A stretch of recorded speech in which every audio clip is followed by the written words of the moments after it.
An orphaned beggar girl tenderly feeds a disabled boy, the millionaire's son, given only 6 precious months to live.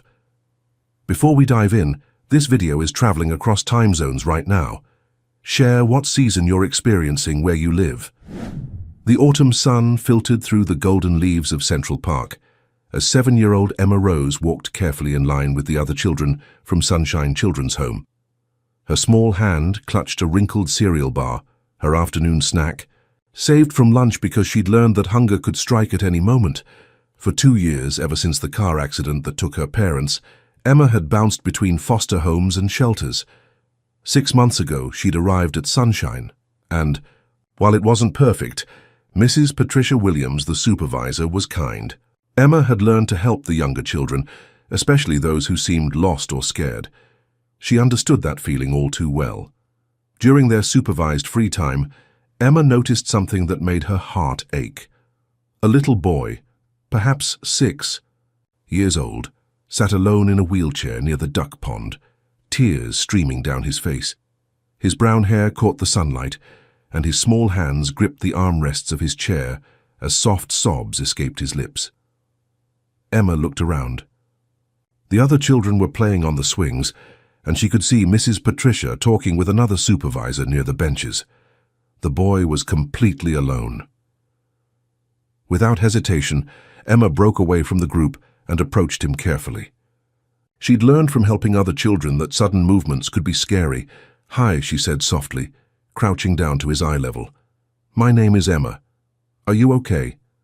The boy looked up with startling blue eyes, still glistening with tears. He tried to speak, but only managed a small hiccup. Emma's heart melted. She unwrapped her precious cereal bar and broke it in half, offering him the larger piece. "Are you hungry? Sometimes when I'm sad, food helps a little bit." To her surprise, the boy reached out with shaky hands and accepted the offering.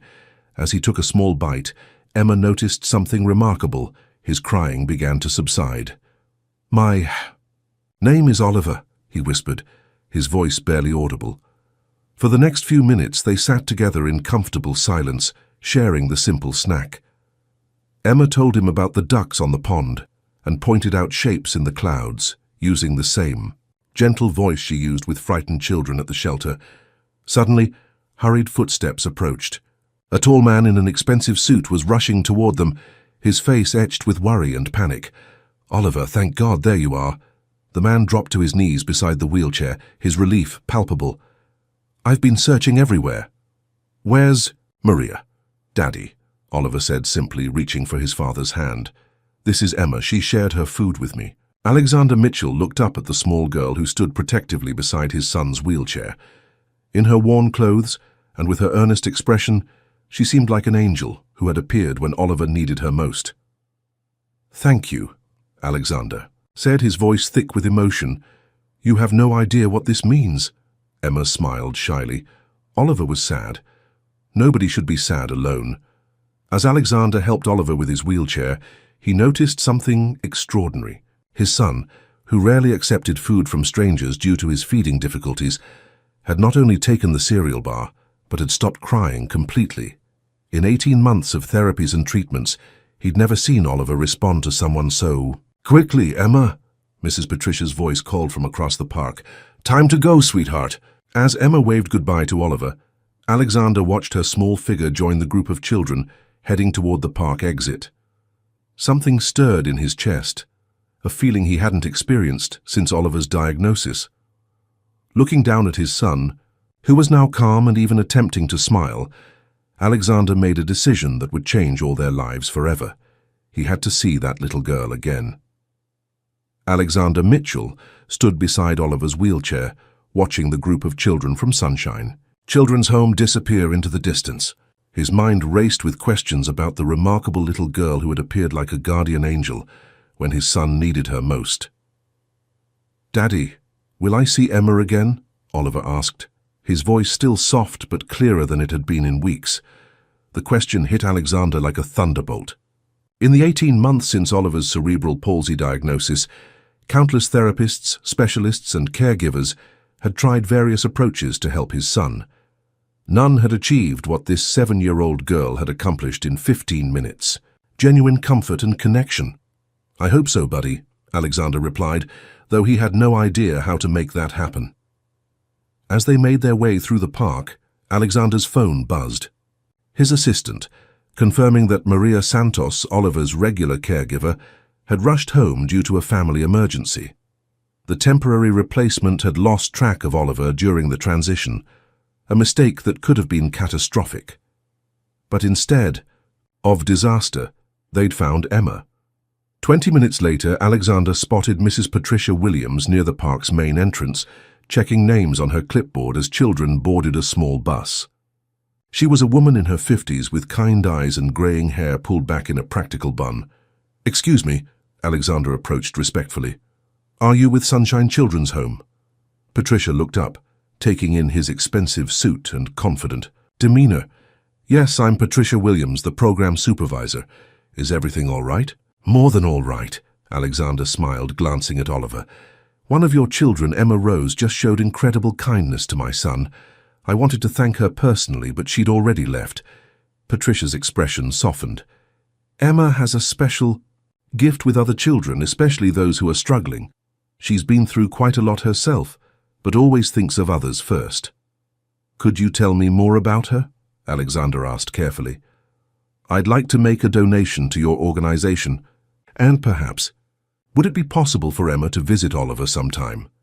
Under proper supervision, of course." Patricia studied Alexander's face, noting the genuine concern in his eyes. After 15 years in child services, she'd developed an instinct for people's true intentions. "Emma lost her parents 2 years ago in a car accident," Patricia explained quietly.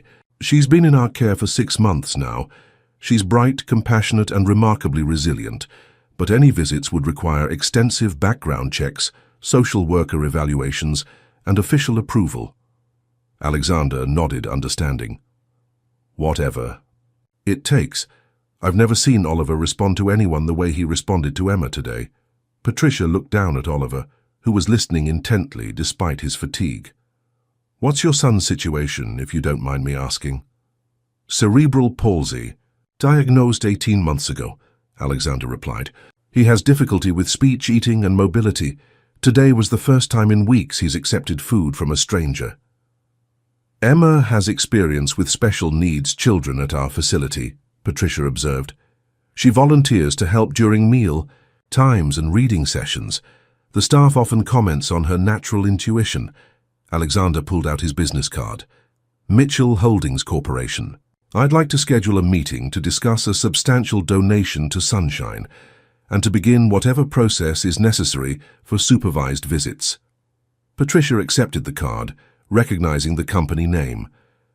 "Mr. Mitchell, I appreciate your generosity, but I want to be clear. Emma's well-being comes first. She's already experienced significant loss and abandonment. We can't allow her to form attachments that might be temporary or unstable."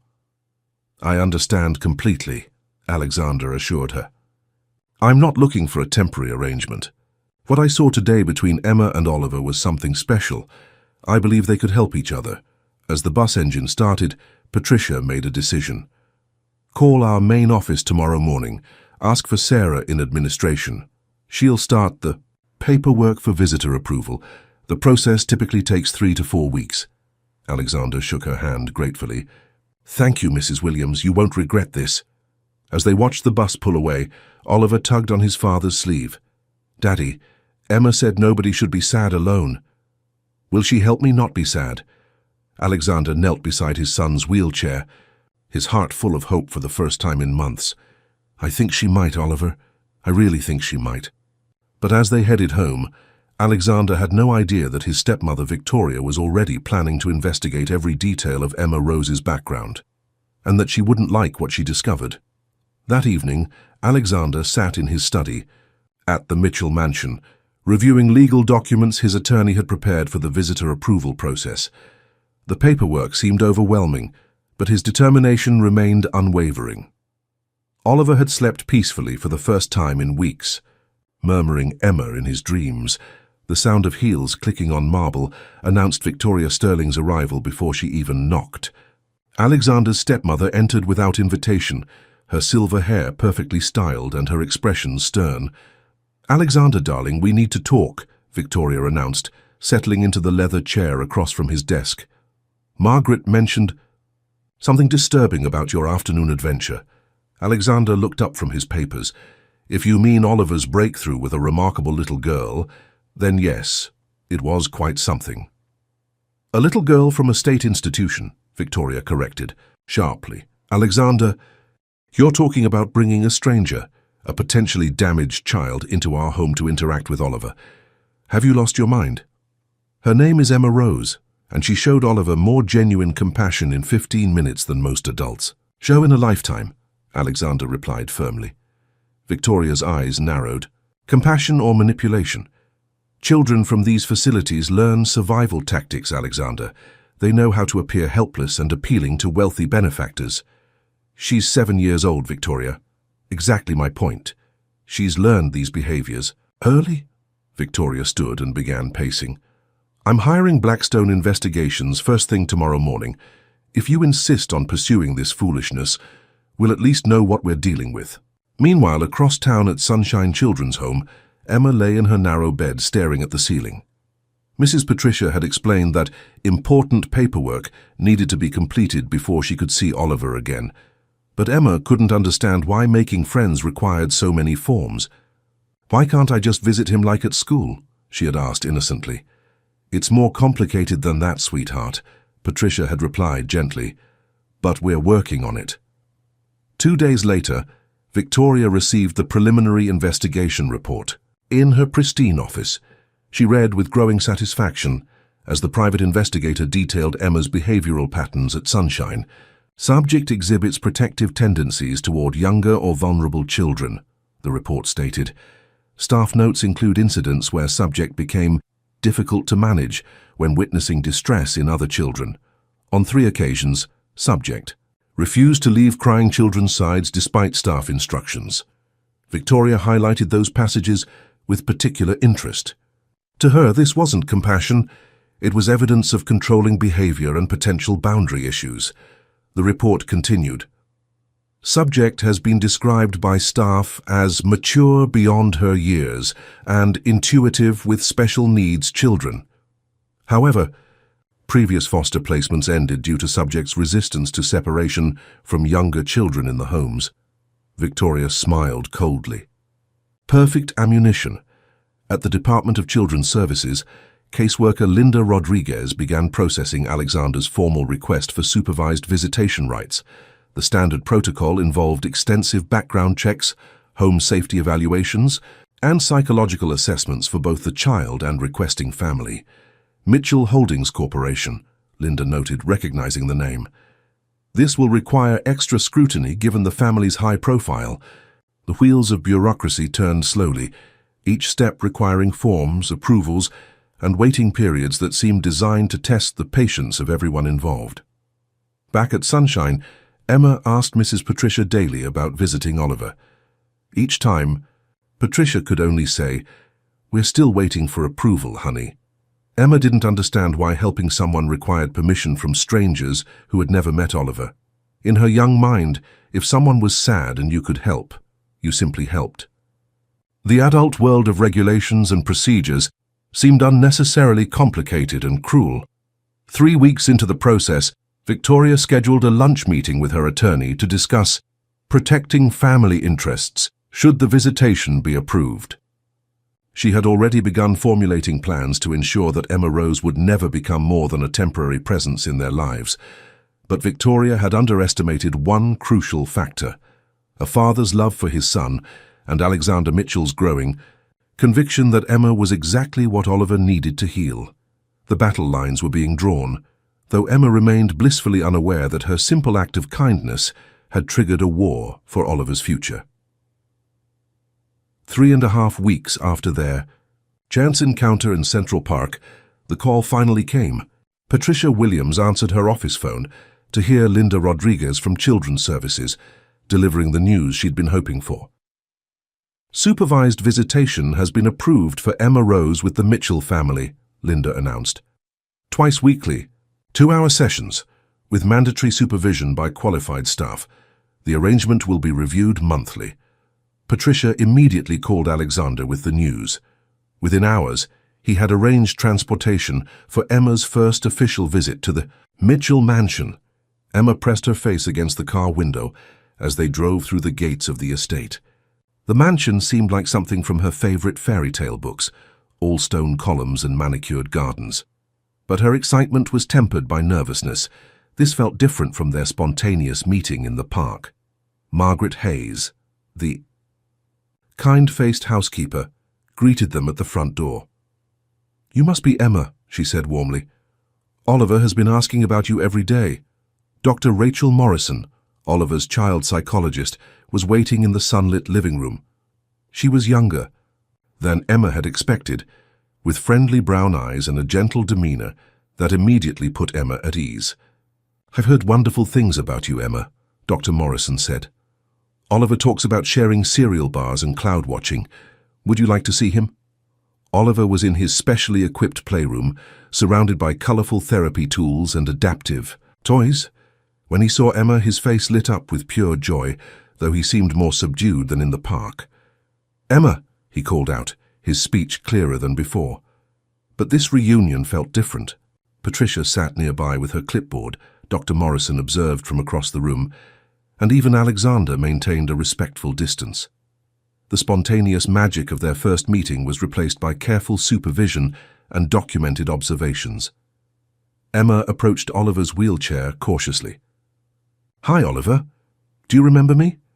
"You shared food," Oliver replied solemnly. "You were nice to me." For the first 30 minutes, both children seemed constrained by the formal atmosphere. Emma was polite but less natural, while Oliver appeared confused by the structured environment. Dr. Morrison recognized the issue immediately. "Perhaps you'd both like to play with the building blocks," she suggested. Oliver enjoys creating towers before his afternoon snack time. As Emma began stacking colorful blocks, talking softly about making castles for brave princes, Oliver gradually relaxed. When she started humming a simple tune she'd learned at Sunshine, the same melody she used to calm frightened children during stormy nights, Oliver joined in with wordless sounds that matched her rhythm. "Remarkable," Dr. Morrison whispered to Patricia, making notes in her journal. "His anxiety levels are dropping significantly." Alexander watched from the doorway, his heart swelling as he observed the natural bond reforming between the children. Despite the formal constraints, the breakthrough came during snack time.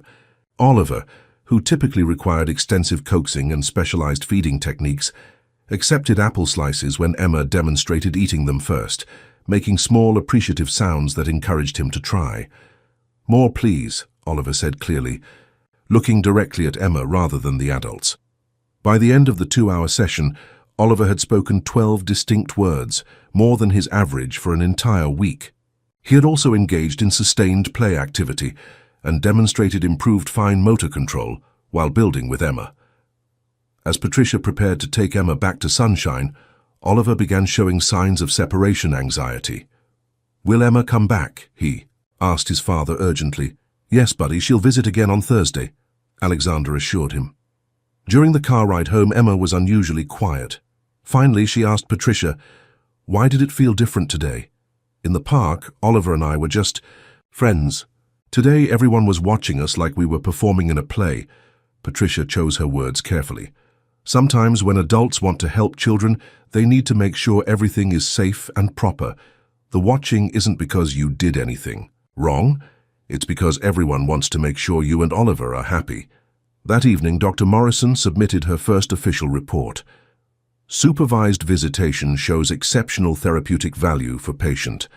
Recommend continuation with reduced supervision as comfort levels increase." But she had no idea that Victoria Sterling was already planning her next move to disrupt the growing bond between Emma and Oliver. The call came on a Thursday morning, just as Alexander was reviewing reports in his study. Dr. Harrison's voice was carefully measured, the tone doctors use when delivering news that changes everything. "Alexander, we need to discuss your test results immediately. Can you come in this afternoon?" 3 hours later, Alexander sat in the sterile office, staring at brain scans that showed a mass near his temporal lobe. Dr. Harrison explained with clinical precision, "Benign meningioma, not cancerous, but positioned dangerously close to critical areas. Surgery is necessary, Dr. Harrison continued. The procedure itself is complex, requiring a skilled neurosurgical team. Recovery will be extensive, at least 6 weeks of limited activity, followed by months of careful monitoring. Alexander's mind immediately went to Oliver. What does this mean for my ability to care for my son? You'll need full-time assistance during recovery. No lifting, limited mobility initially, and complete rest for the first 2 weeks post-surgery. Driving home, Alexander felt the weight of impossible choices. Oliver required constant care, specialized attention, and emotional stability. The thought of leaving his son during the most vulnerable period of his own life was unbearable. That afternoon, Emma arrived for her scheduled visit. She immediately noticed something different about Alexander. The way his shoulders slumped, how his usual warm smile seemed forced. While Oliver worked on a puzzle nearby, Emma approached Alexander quietly. At 7 years old, she had developed an acute sensitivity to adult distress, a survival skill learned through loss and uncertainty. "Mr. Mitchell," she whispered, "are you sick?" Alexander looked down at this perceptive little girl, surprised by her directness. "I need to have an operation, Emma. Nothing too serious, but it means I'll need to rest for a while." Emma's eyes widened with concern. "Will you be okay? Will Oliver be okay?" "We'll both be fine," Alexander assured her, though his voice lacked conviction. Emma disappeared briefly, returning with her small backpack. She unzipped a hidden pocket and carefully withdrew a small cloth bag that jingled softly. "These are my special coins," she announced solemnly, placing the bag in Alexander's hands. "Mrs. Patricia says I'm saving them for emergencies. Maybe they can help buy medicine to make you better." Alexander opened the bag to find an assortment of quarters, dimes and pennies, perhaps $3 total. But the gesture hit him like a physical blow. This child, who owned virtually nothing, was offering her entire savings to help him. "Emma," he said, his voice thick with emotion, "this is the most generous gift anyone has ever given me." "Medicine is expensive," Emma replied matter-of-factly. "When kids at Sunshine get sick, sometimes they can't afford it. I don't want Oliver to be sad if his daddy can't get better." That evening, after Emma returned to Sunshine, Alexander called Patricia Williams. "I need to ask you something unusual," he began. "During my recovery, would it be possible for Emma to stay here as a temporary guest? Oliver's stability depends on routine, and Emma has become crucial to his emotional well-being." Patricia was quiet for a long moment. "Alexander, what you're describing would require emergency guardianship or temporary custody arrangements. That's not a simple visitor approval. It's a complete legal process involving court hearings, home studies, and extensive evaluations." "How long would that take?" "Months, under normal circumstances. And given your upcoming medical situation, the courts might view your household as temporarily unstable for a child in state care." Alexander felt the walls closing in. The very medical condition that made Emma's presence essential might also make it legally impossible. "There has to be a way," he said desperately. "Oliver has made more progress in 3 weeks with Emma than in 18 months of therapy." "I understand," Patricia replied gently, "but the system is designed to protect children from unstable situations, even well-intentioned ones." As Alexander hung up the phone, he realized that saving his own life might mean devastating his son's fragile progress. The irony was cruel. The surgery that would preserve his future with Oliver could destroy Oliver's present stability. Unknown to Alexander, Victoria had already been monitoring his medical appointments through carefully placed contacts. His vulnerability would provide the perfect opportunity for her final assault on Emma's place in their lives. Victoria Sterling had always prided herself on being 3 steps ahead of any potential threat to the Mitchell family's stability. When her contacts at Alexander's medical practice discreetly informed her about his upcoming surgery, she knew opportunity had arrived, wrapped in crisis. Within hours of learning about Alexander's condition, Victoria was seated across from Jonathan Blackwell, one of Manhattan's most formidable family law attorneys. His corner office overlooked Central Park, though Victoria's focus was entirely on strategy, not scenery. "The situation is straightforward," Victoria explained, sliding a folder across the mahogany desk. "My stepson is about to undergo major brain surgery. During his recovery, he's considering placing a state ward, a 7-year-old girl with documented behavioral issues, in his home to care for his disabled son." Blackwell reviewed the private investigator's report on Emma, noting the highlighted sections about her difficulty accepting separation and protective tendencies. "What exactly are you asking me to do, Mrs. Sterling?"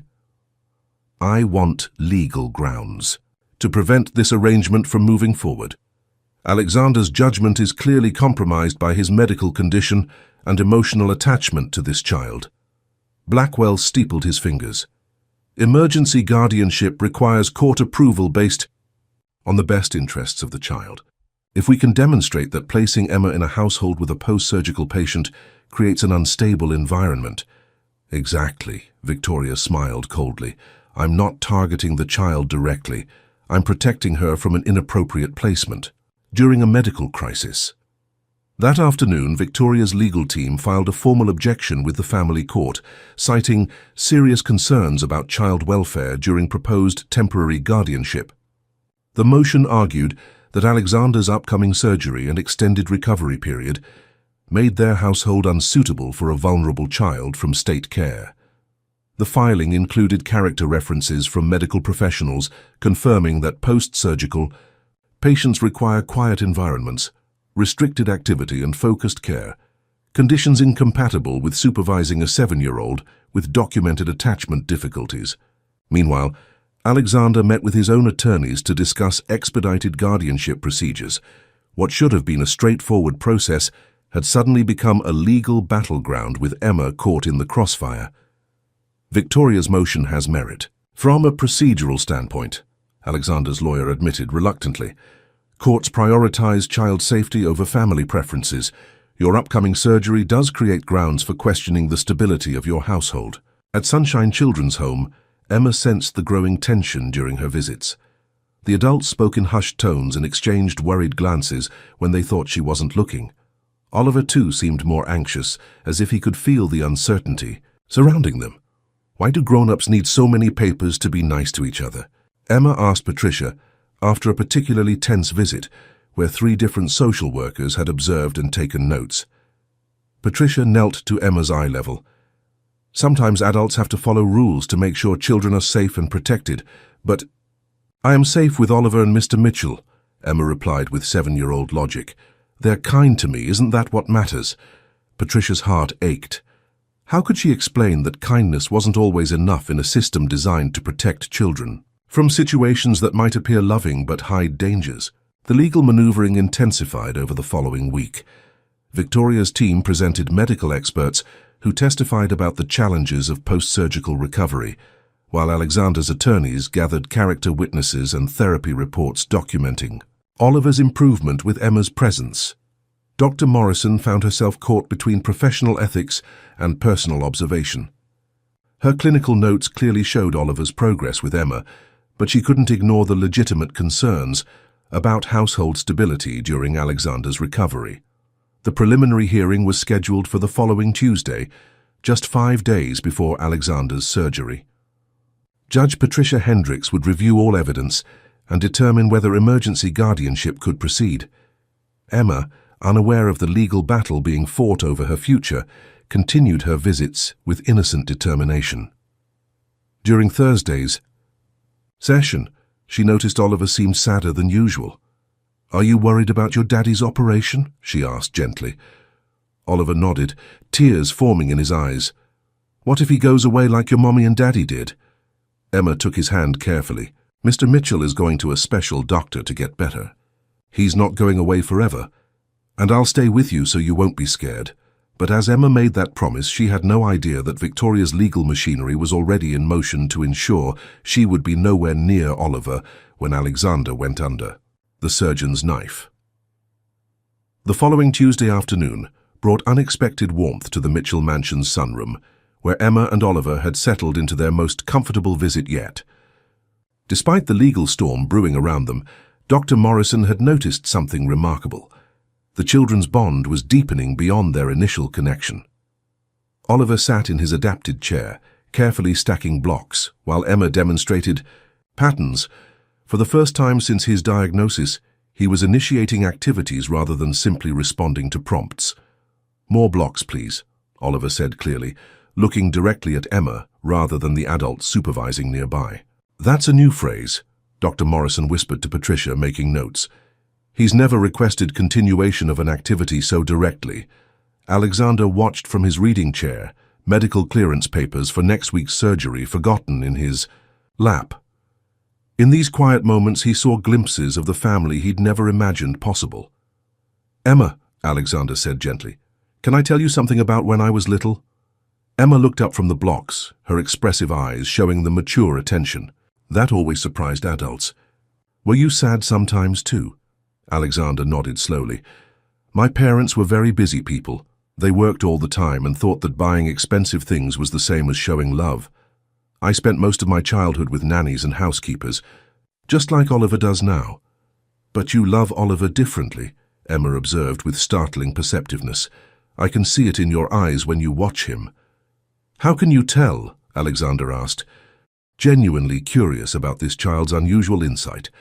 "At Sunshine, some adults look at us like we're problems to solve, but you look at Oliver like he's a treasure you're protecting," Emma explained simply. Oliver, following the conversation with growing interest, suddenly spoke up. "Emma makes me feel treasured too." The words hung in the air like a small miracle. Dr. Morrison stopped writing entirely, recognizing the significance of Oliver expressing complex emotions verbally for the first time. Alexander's throat tightened with emotion. "Emma, would you tell us about your parents?" Emma's face brightened with memory. "Mama used to sing while making breakfast, and Daddy would dance with her in the kitchen. They said silly things to make each other laugh, and they always had time for stories before bedtime." She paused, then added with touching innocence, "They didn't have much money, but they had lots of time for loving each other and me." "That sounds like a beautiful family," Alexander said softly. "They were," Emma agreed without sadness, simply stating fact. "And now I think maybe families can happen more than once. Like maybe loving people find each other when they need to." Oliver reached toward Emma's hand. "Thank you, Emma," he said carefully, pronouncing each word with determination. Dr. Morrison nearly dropped her pen. Oliver had never spontaneously expressed gratitude before, and the clarity of his speech was remarkable. Over the following hour, Oliver demonstrated progress that should have taken weeks. He attempted to feed himself crackers when Emma ate hers. First, showing him it was safe. During his physical therapy exercises, he tried harder when Emma counted alongside the therapist, turning medical necessity into a game. "His muscle resistance is decreasing significantly," the physical therapist noted quietly. "Normally he fights these movements, but with Emma here, he's almost cooperative." As the session neared its end, Alexander made a decision that surprised everyone, including himself. "Emma, how would you feel about having dinner with Oliver and me tonight? Mrs. Patricia could stay, of course, and Margaret makes excellent spaghetti." Emma's eyes widened. This was beyond their usual structured visits. This felt like family time. "Could we really?" she asked, looking to Patricia for permission.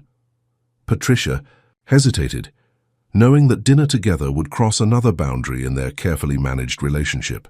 But Oliver's hopeful expression and the documented progress convinced her.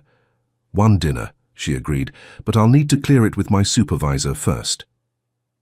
20 minutes later, they sat around the small dining table in the breakfast nook rather than the formal dining room.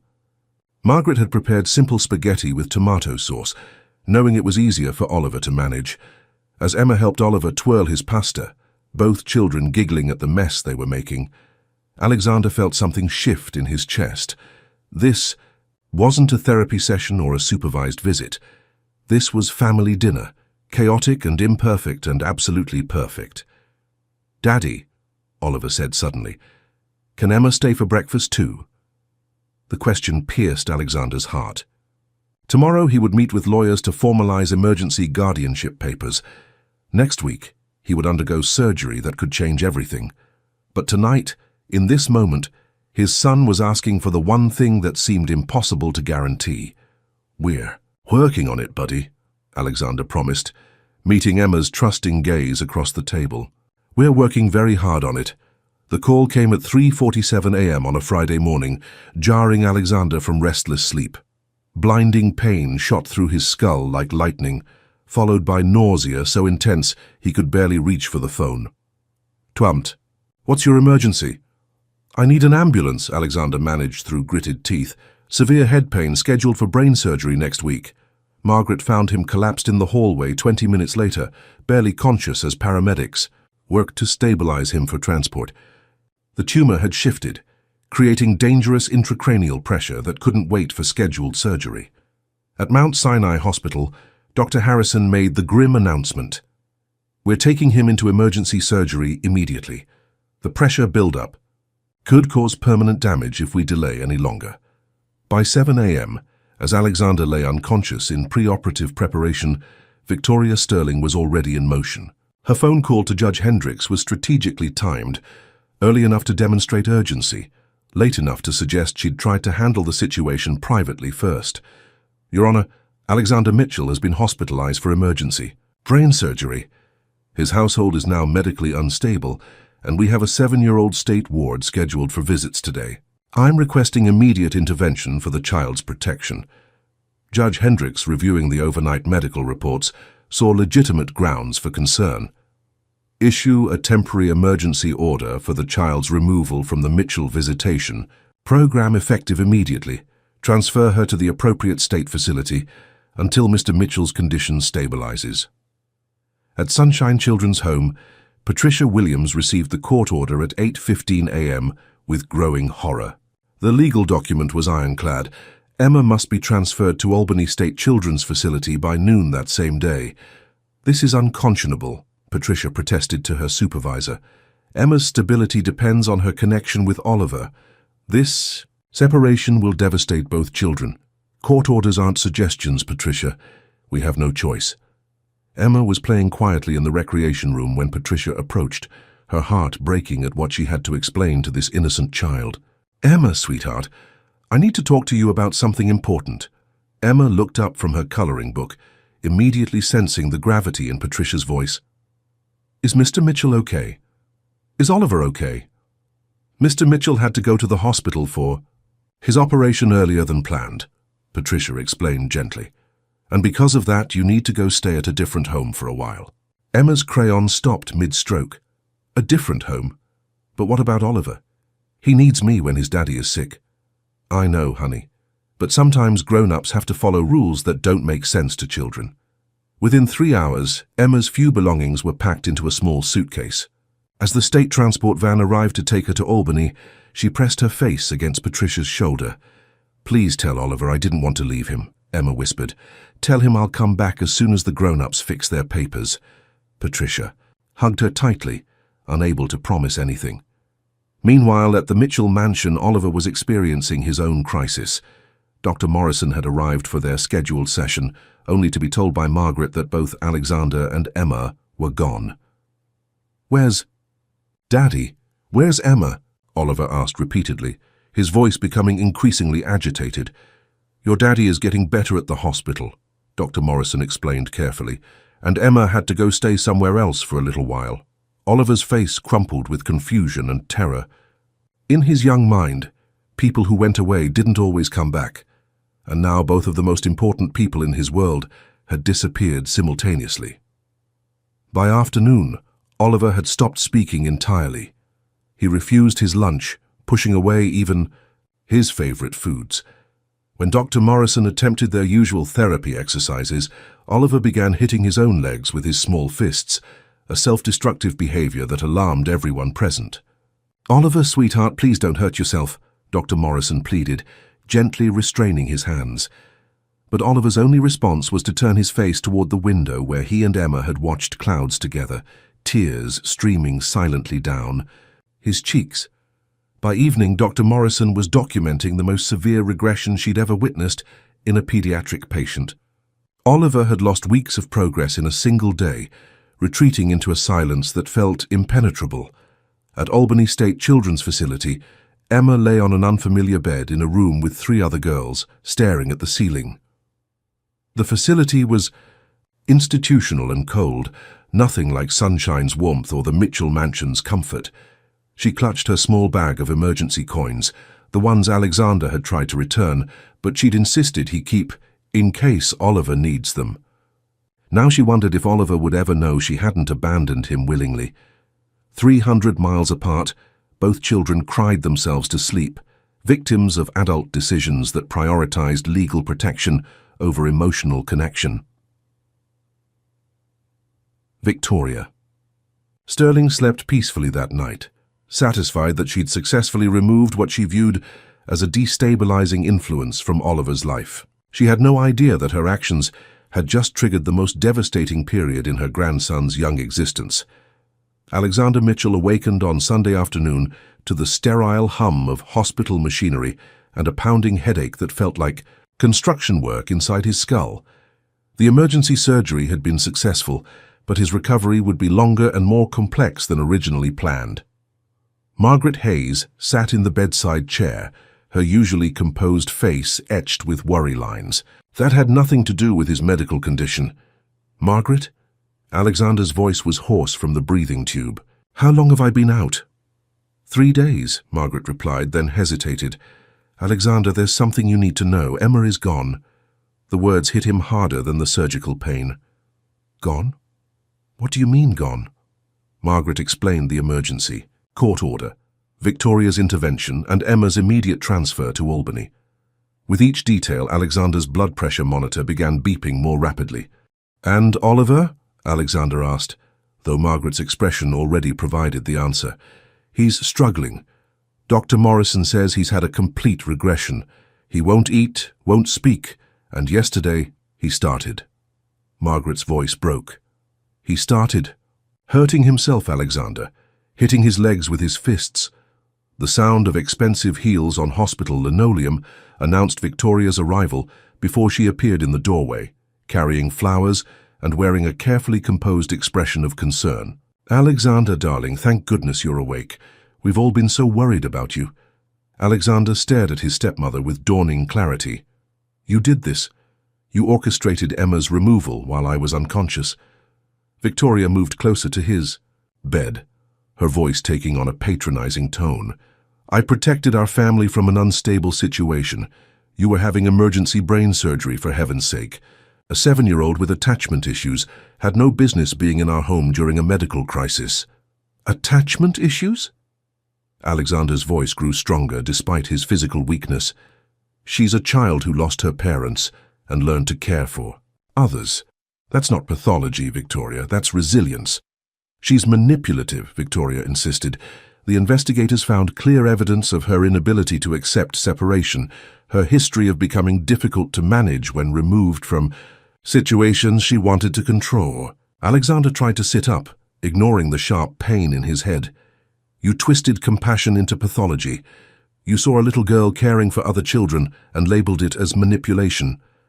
I saw a vulnerable child being placed in an inappropriate situation by a man whose judgment was compromised by illness and desperation." Victoria shot back, her mask of concern slipping.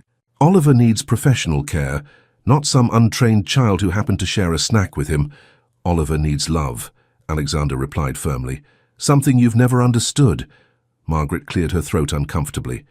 "Perhaps I should leave you two to discuss this privately." "Stay, Margaret," Alexander commanded, then fixed Victoria with a steely gaze. "I want a witness to what I'm about to say. Victoria, as of this moment, you no longer have any legal authority over Oliver's care or my medical decisions. I'm instructing my attorneys to remove all your powers of attorney and exclude you from any decisions regarding my son's welfare." Victoria's composure finally cracked. "You're making a terrible mistake, Alexander. That child will destroy Oliver's progress. She'll create dependencies that will cripple his development. The only thing destroying Oliver's progress is your interference," Alexander replied coldly. "Dr. Morrison documented more improvement in 3 weeks with Emma than in 18 months of traditional therapy. Temporary improvement based on emotional manipulation, based on genuine connection," Alexander interrupted, "something you wouldn't recognize if it was documented in triplicate." Victoria straightened her shoulders, preparing for one final assault. "You're still recovering from brain surgery, Alexander. Any court will question your judgment during this period. Fighting me will only delay Oliver's proper treatment." "Oliver's proper treatment includes Emma," Alexander said with finality. "And if you continue to interfere, I'll make sure you never see either of us again." As Victoria stormed from the room, Alexander turned to Margaret with desperate urgency. "How bad is Oliver really?" Margaret's eyes filled with tears. "Dr. Morrison wants to hospitalize him. He's lost 4 pounds in 3 days and shows signs of severe dehydration. They're worried about his kidneys." Alexander closed his eyes, feeling the weight of impossible choices. His stepmother's cruelty had triggered a medical crisis in his son that might have permanent consequences. "Get me a phone," he said grimly. "I'm calling every lawyer, judge, and social worker in New York if necessary. Emma is coming home, and Victoria Sterling will never hurt my family again." But as Alexander began his battle to reunite the children, Oliver was being admitted to Mount Sinai's pediatric wing, where doctors were inserting an IV to combat the dehydration caused by his grief-induced hunger strike. The war for Emma's return had begun, but time was running out for Oliver's fragile recovery. At Albany State Children's Facility, Emma Rose had become a shadow of the vibrant child who once brought joy to Sunshine Children's Home. 5 days into her enforced separation from Oliver, she lay awake each night on the narrow institutional bed, staring at ceiling tiles while her roommate slept. The nightmares came without fail. Oliver sitting alone in his wheelchair, crying for food that no one would give him. In her dreams, she could see him growing thinner and sadder, calling her name while she remained trapped, behind locked doors, unable to reach him. "Emma, you need to eat your breakfast," urged Miss Janet Morrison, a kind but overworked supervisor who had noticed the 7-year-old's dramatic change in behavior. Emma pushed the soggy cereal around her bowl without taking a bite. "Is Oliver eating?" she asked for the 10th time that week. "Honey, I don't have information about Oliver, but I'm sure he's being well cared for." Emma's young face crumpled with guilt. She was too young to understand. "I promised him I wouldn't leave. He must think I'm a liar like the adults who promise things and then disappear." Meanwhile, back at Sunshine Children's Home, Patricia Williams was dealing with her own crisis. Several of the younger children, particularly those with special needs who Emma had helped during meals and bedtime, were showing signs of distress at her sudden absence. 5-year-old Marcus, who had autism and severe anxiety, refused to eat lunch without Emma's songs, the gentle melodies Emma hummed to help him feel calm. 8-year-old Sophia, who had been learning to walk with braces, kept asking when the nice girl who tells stories would come back to help with her exercises. "Emma made everything feel safer," Patricia explained to her supervisor during their weekly review. "She wasn't just another child here, she was a stabilizing force for our most vulnerable kids." At Mount Sinai Hospital, Dr. Morrison was documenting the most severe case of childhood depression she'd encountered in 15 years of practice. Oliver had been hospitalized for 4 days, requiring IV fluids to combat dehydration from his persistent refusal to eat or drink. "The patient exhibits classic symptoms of abandonment trauma," she wrote in her clinical notes, "complete withdrawal from social interaction, self-harm behaviors, and what appears to be a grief response typically seen in children who have lost a primary caregiver." The pediatric nurses had tried every technique in their arsenal. Child life. Specialists brought therapy dogs, art supplies, and favorite foods, but Oliver remained unreachable, curled in his hospital bed with his face turned toward the wall. "He keeps saying one word," Nurse Patricia Gonzalez reported during morning rounds. "Just Emma over and over like a prayer." Dr. Morrison's heart broke each time she checked on Oliver. She had witnessed his remarkable progress with Emma, the speech improvements, increased appetite, and social engagement that had given everyone hope. Now, watching him waste away from grief, she felt professionally and personally devastated. From his own hospital bed 3 floors above, Alexander Mitchell waged a frantic legal campaign via phone and laptop. His attorney, David Chen, delivered increasingly discouraging updates about the bureaucratic maze they faced. "Emergency reversals of child placement orders require extraordinary circumstances," David explained during one of their daily calls. Even with Oliver's hospitalization, the system views this as proving Victoria's point about household instability. How long? Alexander asked bluntly. Realistically, 2 to 3 months minimum. We need to file appeals, request new hearings, and present comprehensive evidence that Emma's return serves both children's best interests. The court won't rush a decision that could set precedent for future cases.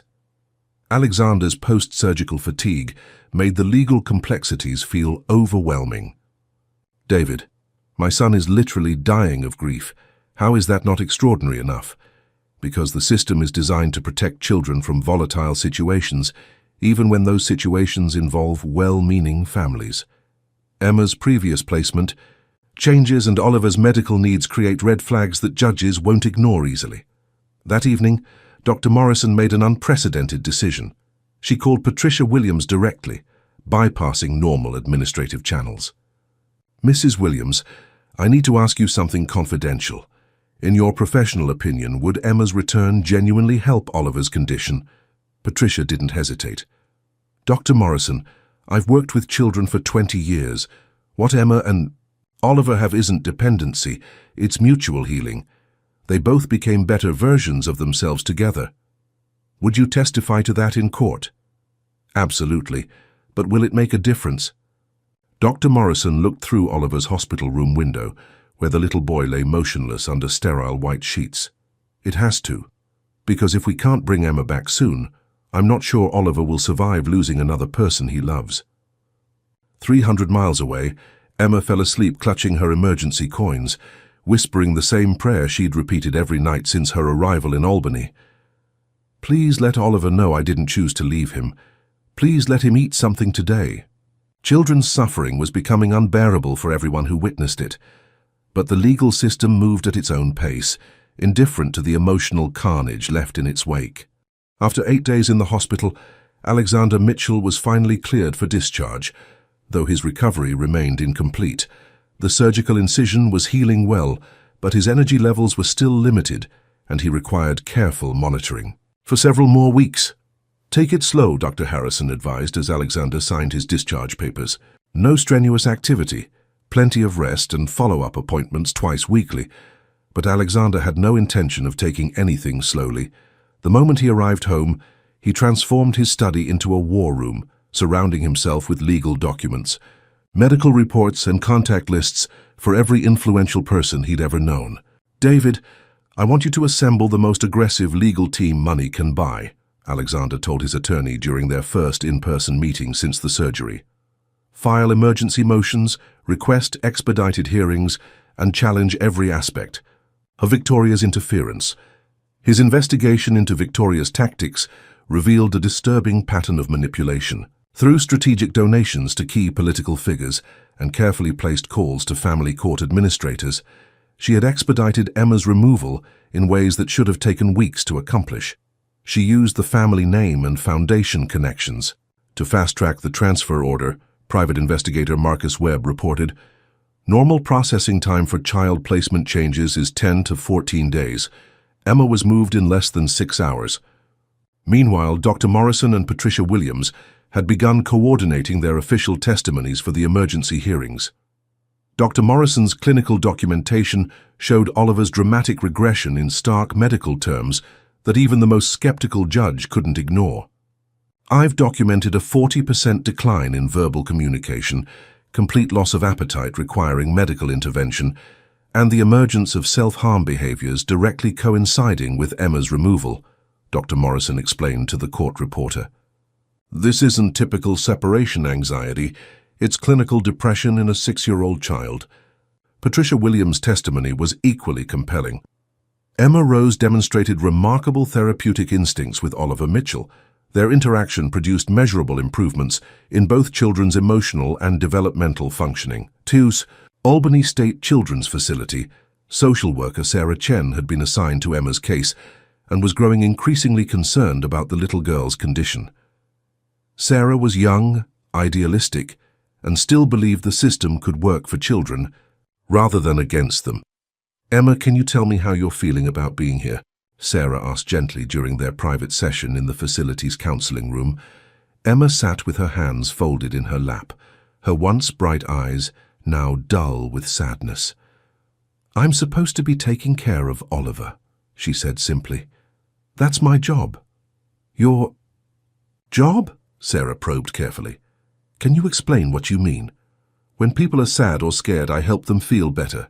Oliver needs help eating and not being afraid. Without me, he might forget how to be happy. Sarah felt her heart clench. This wasn't a 7-year-old playing house. This was a child who had found genuine purpose in caring for another vulnerable person. How does it make you feel when you can't help Oliver? Emma's composure finally cracked. Useless, she whispered, tears spilling down her cheeks. Like when my parents died, and I couldn't save them either. Maybe I'm not good at taking care of people after all. That afternoon, Sarah Chen did something that could have ended her career. She called Patricia Williams directly, bypassing normal administrative channels. Mrs. Williams, I've reviewed Emma's file and interviewed her extensively. This child is experiencing clinical depression related to her separation from Oliver Mitchell. In my professional opinion, the current placement is causing significant psychological harm. Patricia almost dropped the phone. Are you saying you support Emma's return? I'm saying I'm initiating an immediate welfare evaluation that could expedite her return if the evidence supports it. Emma's mental health is deteriorating daily, and the Albany facility isn't equipped to provide the specialized support she needs. For the first time in weeks, Patricia felt a spark of hope. What do you need from us? Everything. Medical records, therapy notes, video documentation of Emma and Oliver's interactions. I need to build an irrefutable case that separation is causing harm to both children. That evening, Alexander received the call he'd been praying for. Sarah Chen had officially recommended Emma's immediate return, pending a comprehensive welfare review. It's not guaranteed, David Chen warned him. But having a social worker from the receiving facility support the transfer is unprecedented. Sarah Chen is risking her career to advocate for Emma. Alexander looked through the window toward Oliver's empty playroom, where toys sat untouched since Emma's departure. Then we better make sure her courage isn't wasted. How quickly can we move? Emergency hearing is scheduled for Friday. If everything goes perfectly, Emma could be home by next week. As Alexander ended the call, he felt hope stirring in his chest for the first time since awakening from surgery. The system that had torn his family apart might finally work to bring them back together. But 3 days was an eternity when measured in a sick child's heartbeats. Friday's emergency hearing lasted 4 grueling hours. Judge Patricia Hendricks reviewed medical records, therapy notes, and testimony from 5 different professionals before making her decision. The evidence clearly shows that separation has caused measurable harm to both children, Judge Hendricks announced. I'm granting immediate supervised custody of Emma Rose to Alexander Mitchell, with intensive monitoring from Child Services. Alexander felt his knees nearly buckle with relief. After 6 weeks of legal battles and watching Oliver waste away, Emma was finally coming home. But the reunion wasn't the joyful celebration he'd imagined. When the state transport van arrived, at the mansion Sunday afternoon, Emma emerged slowly, clutching a small bag and looking far more fragile than the confident child who had first shared her cereal bar with Oliver. "Hi, Mr. Mitchell," she said quietly, her voice barely above a whisper. "Welcome home, Emma," Alexander replied gently, noting how she stayed close to Sarah Chen's side. Inside, Oliver was waiting in his wheelchair by the window where he'd spent most of the past 6 weeks. When he saw Emma, his reaction was immediate and overwhelming. Tears streamed down his face as he reached toward her with shaking hands. "Emma, Emma!" he cried, his voice hoarse from weeks of minimal speaking. But Emma hesitated. The spontaneous child who once rushed to comfort crying children now approached cautiously, as if afraid Oliver might disappear again. "Hi, Oliver," she said softly, staying several feet away. "I missed you." Dr. Morrison, observing the interaction, noted the visible trauma in both children. Emma's usual confidence was replaced by careful wariness, while Oliver's desperate reaching showed how deeply the separation had affected him. "Would you like to sit together?" Dr. Morrison suggested gently. Emma looked to Sarah Chen for permission before slowly approaching Oliver's chair. When Oliver grabbed her hand, she didn't pull away, but her body remained tense. "I thought you left me forever," Oliver whispered. "I didn't want to leave," Emma replied, her 7-year-old voice carrying pain no child should experience. "The grown-ups made me go away." Over the following hour, their reconnection unfolded gradually. Emma's natural caregiving instincts slowly emerged as Oliver's genuine need for her comfort overcame her fear of another forced separation. When Oliver attempted to eat crackers for the first time in weeks, Emma instinctively began humming the soft melody she'd used during their early visits. Oliver's face relaxed, and he actually swallowed several bites. "Remarkable," Dr. Morrison whispered to Alexander. "His eating response is immediate." By the session's end, Oliver had spoken 12 complete sentences, more than his total words from the entire previous week. Emma had smiled twice, though. Her watchfulness never completely disappeared. "Will you come back tomorrow?" Oliver asked as the visit concluded. Emma looked at Alexander uncertainly. "Can I?" "You're staying here now, Emma," Alexander assured her. "This is your home." Emma's eyes filled with tears, not sadness but cautious hope mixed with residual fear. "Promise?" "I promise." That night, Emma lay in the guest room that had been prepared as her bedroom, staring at the ceiling much as she had at Albany. But this time she could hear Oliver's breathing from the room next door and Margaret's gentle footsteps in the hallway. 4D. The first time in 6 weeks, both children slept peacefully, though Emma's hand remained clenched around her emergency coins, a reminder that security could disappear without warning. Alexander, checking on them before bed, realized that healing would take time. The system had returned Emma's body, but recovering her trust would require patience, consistency, and the gradual rebuilding of faith that love could be permanent. The hardest work was just beginning. 3 weeks after Emma's return, the Mitchell household had established a new rhythm. Alexander had hired Ms. Jennifer Walsh, a certified teacher, to provide Emma with personalized education while maintaining her connection to Oliver's daily routine. "Emma's reading comprehension is remarkable for her age," Ms. Walsh reported during her weekly progress meeting with Alexander. "She's testing at a 4th grade level in most subjects, but more importantly, Emma's personality was slowly re-emerging." The cautious, withdrawn child who had returned from Albany was gradually being replaced by glimpses of her former confident, nurturing self. The breakthrough came during Oliver's physical therapy session. When Oliver struggled with his leg exercises, growing frustrated and tearful, Emma instinctively moved to his side. "Remember what we practiced about being brave?" she said gently, taking his hand. "Sometimes our bodies need extra time to learn new things." Oliver's tears stopped immediately. Not only did he complete his exercises, but he attempted 2 additional repetitions, something he'd never done before. "I want to be strong like Emma," Oliver declared, forming his clearest sentence yet. Dr. Morrison documented remarkable progress in both children. Oliver's vocabulary had expanded to over 50 words. He was eating independently during most meals, and his physical coordination showed measurable improvement. Emma's anxiety levels had decreased significantly, though she still occasionally asked for reassurance about staying permanently.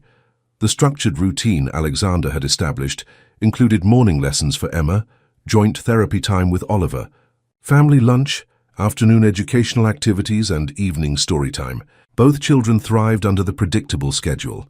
"Structure provides security for children who've experienced trauma," Dr. Morrison explained. "Emma needs to know what comes next, and Oliver benefits from the consistency." Victoria Sterling made her final attempt at reconciliation on a Thursday afternoon, arriving unannounced with an expensive gift for Oliver and a carefully rehearsed apology. "Alexander, I realize I may have been hasty in my concerns about Emma," she began, her tone carefully modulated. "Perhaps we could discuss a gradual reintegration of my involvement in Oliver's care." Alexander's response was immediate and final. "Victoria, you nearly destroyed my son's health and Emma's well-being through your manipulation. You have no place in our family anymore. But Oliver is my grandson. Oliver is my son, and Emma is going to be my daughter," Alexander stated firmly. "You made your choice when you prioritized control over their happiness." Victoria left without another word, her attempts at reconciliation definitively rejected. That afternoon, Dr. Morrison submitted her official recommendation to the court. Continued placement of Emma Rose with the Mitchell family serves the best interests of both children. Their mutual progress and emotional stability demonstrate a successful therapeutic relationship that should be preserved permanently. Based on her recommendation, Alexander's attorneys filed formal adoption papers. The process would take several months, but the foundation was solid. During dinner that evening, Oliver surprised everyone by making an announcement. "Emma is my sister now," he said clearly, looking directly at her. "Right, Daddy?" Alexander smiled, his heart full. "That's right. Oliver, Emma is your sister." Emma's face lit up with the first truly spontaneous smile they'd seen since her return. "I always wanted a brother," she said softly. That night, as Alexander tucked both children into their beds, Emma asked the question that had been weighing on her mind. "Mr. Mitchell, when I become officially your daughter, will my name change?" "Only if you want it to," Alexander replied. "What would you like?" Emma considered carefully. "Emma Rose Mitchell sounds nice, but I want to keep Rose because it was my mama's middle name too." "Emma Rose Mitchell it is," Alexander promised. For the first time since the ordeal began, the future looked bright for their unconventional but deeply loving family. 6 months after Emma's return, the formal adoption hearing was scheduled for a crisp October morning. Judge Hendricks had requested a comprehensive review before making the life-changing decision permanent. Alexander sat in the courthouse with Emma beside him, both dressed in their finest clothes. Oliver, now strong enough to attend, waited in his wheelchair with Margaret and Dr. Morrison. "Are you nervous?" Emma whispered to Alexander.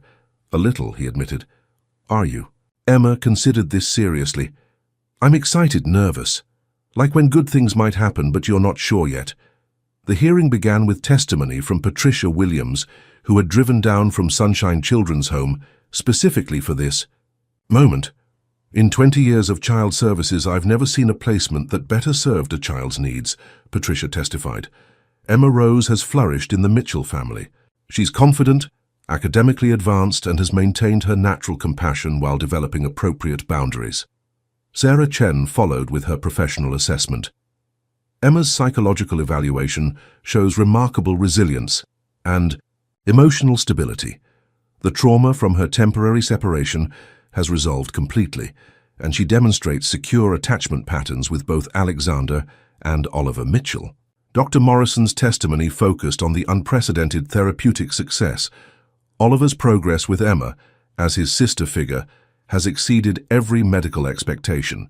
His vocabulary now includes over 200 words, he feeds himself independently, and his physical coordination has improved dramatically. This isn't just family placement, it's medical necessity. When Judge Hendricks called Emma to the witness stand, she walked forward with quiet dignity, her small hand raised to take the oath. "Emma, do you understand what adoption means?" Judge Hendricks asked gently. "Yes, Your Honor, it means Mr. Mitchell becomes my real daddy forever, and Oliver becomes my real brother forever." "How do you feel about that?" Emma's face lit up. "Happy. Really, really happy. I love taking care of Oliver, and Mr. Mitchell takes good care of both of us. What if there are difficult times? All families have challenges." Emma nodded solemnly. "When my first parents died, I learned that love doesn't stop just because things get hard. Real families stick together." The courtroom fell silent at the wisdom in her young voice. Judge Hendricks then addressed Oliver directly. "Oliver, how do you feel about Emma becoming your official sister?" Oliver straightened in his wheelchair and spoke clearly. "Emma is already my sister. She makes me brave and helps me eat and tells me stories. I love her." The judge smiled, clearly moved by Oliver's testimony. After reviewing all documentation, she made her decision. The evidence overwhelmingly supports this adoption. However, given the complexity of the situation, I'm ordering a 6-month transition period with monthly check-ins before finalizing the adoption next spring. Alexander's heart sank momentarily until Judge Hendricks continued. "This is purely procedural. Barring any unforeseen circumstances, This adoption will be finalized on April 15th. The courtroom erupted in quiet celebration. Emma hugged Alexander tightly, while Oliver clapped from his wheelchair. That afternoon, Dr. Harrison delivered the final piece of good news. Alexander's latest brain scans showed complete recovery with no signs of tumor recurrence. "You're cleared for all normal activities," Dr. Harrison announced. "Your prognosis is excellent." That evening they celebrated with a small party at the mansion. Margaret prepared Emma's favorite spaghetti, while Oliver proudly showed off his improved coordination by feeding himself without assistance. As they sat around the dinner table, now truly feeling like family, Alexander raised his glass of sparkling cider. "To Emma Rose Mitchell-to-be, who taught us that sometimes the best families are the ones we choose." Emma giggled, then grew serious. "To Oliver, who taught me that taking care of people can be my superpower." Oliver beamed. "To Daddy, who keeps us all safe." The transition period would be a formality. Their family was already complete. 8 months after their chance meeting in Central Park, Emma Rose stood before Judge Hendricks in a white dress that Margaret had helped her choose. The formal adoption ceremony was small, but perfect. Just Alexander, Oliver, Dr. Morrison, Patricia Williams, and Sarah Chen. "Emma Rose, do you take Alexander Mitchell as your legal father?" Judge Hendricks asked with a warm smile. "Yes, Your Honor. Forever and always," Emma replied, her voice clear and confident. Oliver, now sitting straighter in his specially adapted ceremonial chair, served as the honorary ring bearer, carefully holding the small family ring that had belonged to Alexander's grandmother. "By the power vested in me by the state of New York, I pronounce you father and daughter. Emma Rose Mitchell, welcome to your forever family." The courtroom erupted in gentle applause as Alexander lifted Emma into a jubilant hug. Oliver clapped enthusiastically, his motor skills now strong enough for coordinated movement. "Are we really a family now?" Emma whispered in Alexander's ear. "We were a family from the moment you shared that cereal bar," Alexander whispered back. 3 months later, Alexander established the Emma and Oliver Foundation, dedicated to supporting special needs children and improving foster care services.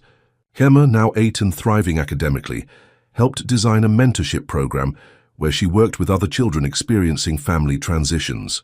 "I know what it feels like to be scared about new families," Emma told Patricia during one of their volunteer sessions at Sunshine. "But sometimes the scariest changes bring the most love." Oliver's progress continued to astound his medical team. He was now attending Riverside Academy's special education program, had mastered basic self-feeding, and could form complex sentences. Most remarkably, he had developed his own caregiving instincts, often comforting younger children during their therapy sessions. Victoria Sterling signed her final legal settlement in November, renouncing all future claims to the Mitchell family in exchange for a substantial financial agreement. Her last words to Alexander's lawyer were simply, "Tell them I hope they're happy." 1 year after Emma's adoption, Alexander stood in the kitchen doorway watching his children prepare sandwiches together. Emma patiently guided Oliver's hands as he spread peanut butter, both of them giggling at the mess they were making. "Daddy, we made lunch," Oliver announced proudly, holding up their creation. "It's beautiful," Alexander replied, his heart overflowing with gratitude. That evening, as they sat together reading bedtime stories, Emma looked up from her favorite book.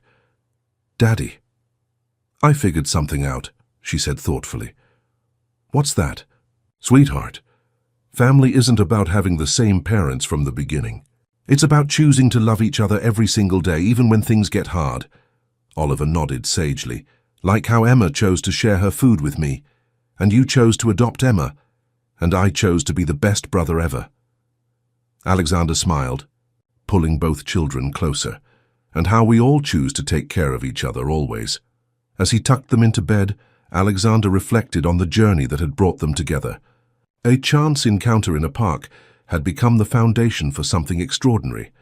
Not just a family, but a testament to the power of compassion, perseverance, and love. Emma Rose Mitchell fell asleep that night secure in the knowledge that she was exactly where she belonged, with people who would never make her leave. And for the first time since her parents' death, the future held only promise. The end.